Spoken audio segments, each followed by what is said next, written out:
পুলিশের একজন অতিরিক্ত ডিআইজির কত কোটি টাকার সম্পদ থাকতে পারে? 1 কোটি, 5 কোটি কিংবা বড়জোর 10 কোটি? কালের কণ্ঠের অনুসন্ধানে বেরিয়ে এসেছে পিলে চমকানো তথ্য। এ দেশেরই একজন অতিরিক্ত ডিআইজির সম্পদের পরিমাণ প্রায় 6,000 কোটি টাকা। পুলিশের নাম ভাঙিয়ে সাধারণ মানুষের জমি দখল করে তিনি এই বিপুল সম্পদের মালিক হয়েছেন। পুলিশ হেডকোয়ার্টার্সে নিযুক্ত এই অতিরিক্ত ডিআইজির নাম গাজী মোহাম্মদ মোজাম্মেল হক। আনন্দ পুলিশ পরিবার বহুমুখী সমবায় সমিতি নামক একটি অবৈধ আবাসন প্রকল্পকে ব্যবহার করে লুটে নিয়েছেন সাধারণ মানুষের জমি। প্রকল্পটির জমিতে মিশে আছে অনেক নির্যাতিত মানুষের চোখের জল। জমি কবজা করতে অনেককে রিমান্ডে নিয়ে নির্যাতনও করেছেন। 6 থেকে 7 টন মাছ আমাদের পথেরটা পড়ছে, পথের ভিখারি বানাইছে। এই স্যার আর কোনো পথ না, তার কাছ তো দিতে দিতে অনেক কাহিল। বালু হালার সময় আমার বালুর তলে থুইয়া লইব এমন পরিস্থিতি, তো আমি কই যাবো? দৌড়ে থানা পর্যন্ত যাই, থানাত গেলে আর কোনো করে না। ডিআইজি মোজাম্মেলের অর্ডারই এগুলি করছে। মোজাম্মেল সাহেব হ্যাঁ, ওনার লোক সব এরা অফিসে চাকরি করে, এই লোকই আইছে, এই লোকই করছে।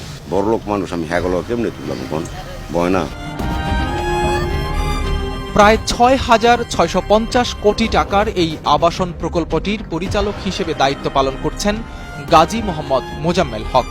আইনের মারপ্যাঁচ এড়াতে কৌশলে এই বিপুল সম্পদের মালিকানা দিয়েছেন স্ত্রীর নামে। পুলিশের কল্যাণের কথা বলা হলেও সংস্থাটির সদর দফতর সহ সংশ্লিষ্ট সব জায়গায় খোঁজ নিয়ে এ ধরনের কোনো সমবায় সমিতির অস্তিত্ব পাওয়া যায়নি।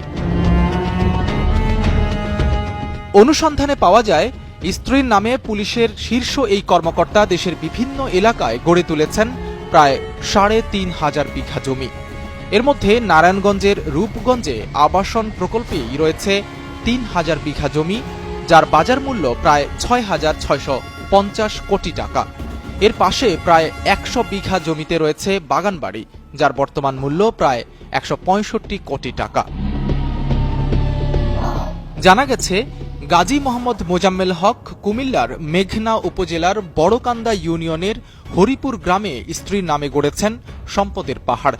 সেখানে আছে মেঘনা রিসোর্ট নামে একটি বাগানবাড়ি ও বিশাল মাছের খামার। 200 বিঘা আয়তনের এই খামারটির বাজার দর অন্তত 20 কোটি টাকা। এখানে অবকাঠামোগত ও মৎস্য প্রকল্প উন্নয়নে ব্যয় করেছেন কয়েক কোটি টাকা। নগদ টাকায় কেনার পাশাপাশি ক্ষমতার অপব্যবহার করে বিভিন্ন মানুষের সম্পদ লুট করেছেন মোজাম্মেল। এমনকি কৌশলে মেঘনা নদীও গিলে খাচ্ছেন তিনি। শুধু তাই নয়, নারায়ণগঞ্জের রূপগঞ্জ থানার কয়েতপাড়া ইউনিয়নে পূর্বাচলের 3 নম্বর সেক্টরের পাশে আনন্দ পুলিশ হাউজিং সোসাইটি নামে একটি আবাসন প্রকল্প গড়ে তুলেছেন অতিরিক্ত ডিআইজি মোজাম্মেল। একটানা প্রায় 3,000 বিঘা জমি ভরাট করে প্লট আকারে বিক্রি করা হচ্ছে। কয়েকটি প্লটে দাঁড়িয়ে গেছে বহুতল ভবনও। সাইদ রহমান, কালের কণ্ঠ।